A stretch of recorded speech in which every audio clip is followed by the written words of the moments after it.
दोस्तों, भारत और बांग्लादेश के बीच का पुराना मुद्दा अब भी सॉल्व नहीं हुआ कि बांग्लादेश की अंतरिम सरकार ने भारत पर एक नई मुसीबत थोप दी है। और देखा जाए तो बांग्लादेश की सोशल मीडिया और वहां के अधिकारियों के साथ साथ उनकी नई अंतरिम सरकार का गुस्सा भारत के ऊपर ही देखने को मिल रहा है, जिसके कारण बांग्लादेश में अब जो कुछ भी हो रहा है उसका सीधा आरोप भारत के ऊपर लगाया जा रहा है। दरअसल हाल ही में बांग्लादेश में बाढ़ आ गई, जिसके कारण लगभग 30 लाख लोगों को अपनी जगह छोड़कर दूसरे प्लेस पर जाना पड़ा। लेकिन बांग्लादेश की नई सरकार और वहां के अधिकारी भारत के विरोध में इतना ज्यादा जुट चुके हैं कि इसका सीधा दोषी भारत को ठहराया जा रहा है। जी हाँ दोस्तों, आप यहाँ पर साफ साफ देख पाएंगे कि बांग्लादेश के पूर्वी एरिया में जो बाढ़ आई है, इसके कारण भारत और बांग्लादेश की नई अंतरिम सरकार के बीच में एक नया विवाद शुरू हो गया है, क्योंकि इस बाढ़ का कारण भारत के एक एक्शन को ठहराया जा रहा है, जिसके लिए बांग्लादेशी छात्रों ने मिलकर प्रोटेस्ट किया और उन्होंने भारत को चेतावनी दी। यहाँ तक कि सोशल मीडिया पर भी ऐसे पोस्ट डाले गए जिनमें दावा किया गया कि यह जानबूझकर भारत ने किया है। हालांकि भारत इस बात से हैरान है कि हम लोगों द्वारा इस तरीके का कोई एक्शन भी नहीं लिया गया और हम पर झूठा आरोप बांग्लादेश की तरफ से थोपा जा रहा है। पूरी डेवलपमेंट क्या है और भारत इस समस्या का निपटान कैसे करेगा, इस वीडियो में समझते हैं। लेकिन आगे बढ़ने से पहले वीडियो को एक लाइक करके चैनल को सब्सक्राइब जरूर कर लीजिए, क्योंकि यह आपके लिए 1 सेकंड का काम है, लेकिन इससे हमारी काफी बड़ी मदद होती है। दरअसल देखा जाए तो बांग्लादेश की पूर्व पीएम शेख हसीना जब से भारत में आई है, तब से बांग्लादेश की नई सरकार की तिरछी नजर भारत पर देखने को मिल रही है और यह मुद्दा भारत और बांग्लादेश की नई सरकार के बीच में अभी तक सुलझा नहीं था कि उसके पहले बांग्लादेश की नई अंतरिम सरकार ने भारत के लिए एक नई मुसीबत खड़ी कर दी। और यह बात एक दिन पहले की है, जब बांग्लादेश में बाढ़ आ गई। और यह बाढ़ कोई छोटी मोटी बाढ़ नहीं है, बल्कि इस बाढ़ में बांग्लादेश के लगभग 8 बड़े बड़े जिले डूब गए, जिसके कारण 3 मिलियन यानी कि लगभग 30 लाख लोगों को अपनी जगह छोड़कर दूसरी जगह पर अचानक भागना पड़ा। और इसमें कम से कम 2 लोग मारे भी गए। यहाँ तक कि जितने भी लोगों के घर इस एरिया में थे वह सभी डूब गए और इंफ्रास्ट्रक्चर डेवलपमेंट का भी काफी ज्यादा नुकसान हुआ। यानी कि एक तरीके से बांग्लादेश की अर्थव्यवस्था पहले से ही सड़क पर आने के लिए तैयार थी। और इसी बीच बांग्लादेश को एक और बहुत बड़ा झटका मिल गया।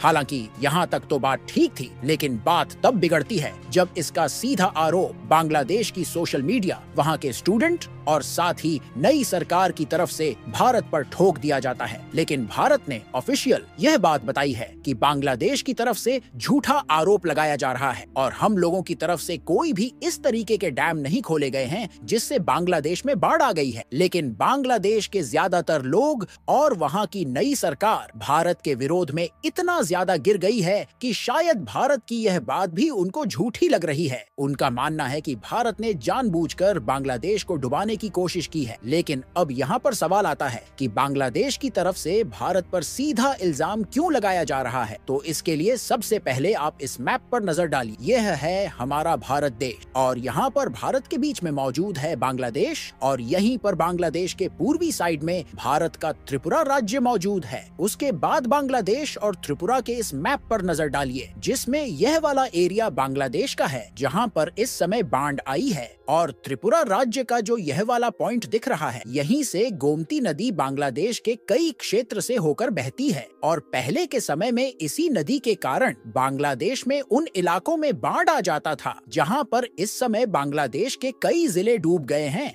लेकिन भारत ने आज से कई साल पहले त्रिपुरा राज्य में गोमती रिवर के इस वाले पॉइंट पर एक बहुत बड़ा डंबू डैम का निर्माण किया, जिसके बाद से देखा जाए तो अभी तक बांग्लादेश में इस तरीके के बाढ़ नहीं आ रहे थे। यानी कि एक तरीके से देखा जाए तो भारत ने गोमती नदी के पानी को कंट्रोल में लेकर बांग्लादेश में बाढ़ आने से बचा लिया था। लेकिन इसी बीच अचानक बांग्लादेश के इन्हीं इलाकों में काफी ज्यादा बाढ़ आ गई है। तो बांग्लादेश के लोग और वहां की सोशल मीडिया के साथ साथ वहां की अंतरिम सरकार सीधा भारत पर आरोप लगा रही है कि बांग्लादेश से चल रहे विवादों के बीच भारत ने जानबूझकर इस डैम को खोल दिया है, जिसके कारण बांग्लादेश के कई जिले और शहर डूब चुके हैं। आपको बता दें कि डंबू डैम दोनों देशों की सीमा से काफी ज्यादा दूर है और बांग्लादेश बॉर्डर से लगभग 120 किलोमीटर की दूरी पर स्थित है।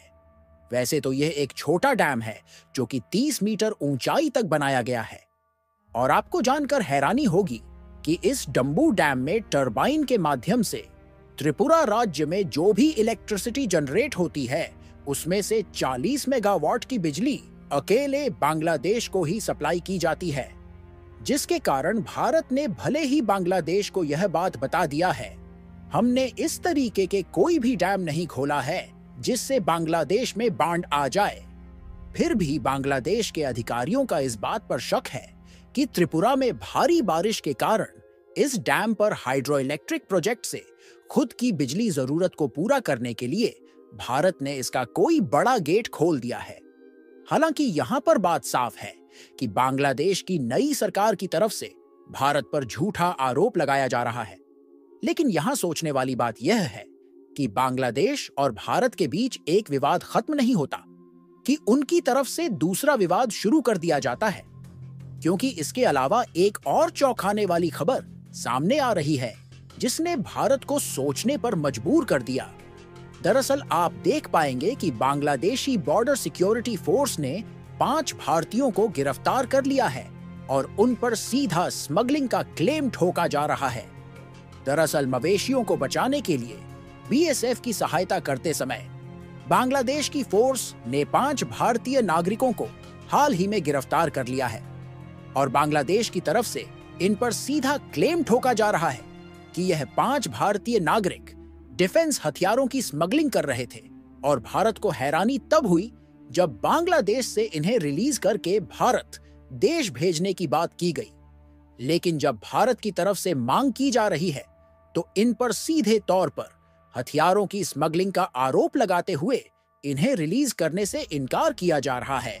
और पिछले कई सालों के भीतर ऐसा पहली बार हो रहा है जब बांग्लादेश की तरफ से किसी भारतीय नागरिक को रिलीज करने से इनकार किया जा रहा है। और भारत की तरफ से अभी भी कोई कंफर्मेशन नहीं दिया गया है कि क्या यह वाकई में स्मगलिंग कर रहे थे या फिर वैसे ही गिरफ्तार करके बांड की तरह झूठी स्मगलिंग का केस भी लगाया जा रहा है। यानी कि जिस तरीके से भारत पर आरोप लगाया जा रहा है, इससे यह बात साफ तौर पर जाहिर हो रही है कि बांग्लादेश की नई सरकार भारत से बार बार पंगा लेने की कोशिश कर रही है। फिलहाल भारत की तरफ से अभी भी इन्हें छुड़ाने की पूरी कोशिश की जा रही है, लेकिन देखना यह होगा कि बांग्लादेश आगे चलकर इन 5 भारतीय नागरिक को छोड़ता है या फिर नहीं। बाकी आप लोगों का इसके बारे में क्या सोचना है? अपनी राय हमें कमेंट में जरूर बताइए और इस वीडियो को लाइक करके अपने दोस्तों के साथ शेयर जरूर करें ताकि उन्हें भी जानकारी मिल सके। साथ ही अगर आप चैनल पर नए हो तो चैनल को सब्सक्राइब करके बेल आइकन को जरूर दबाएं ताकि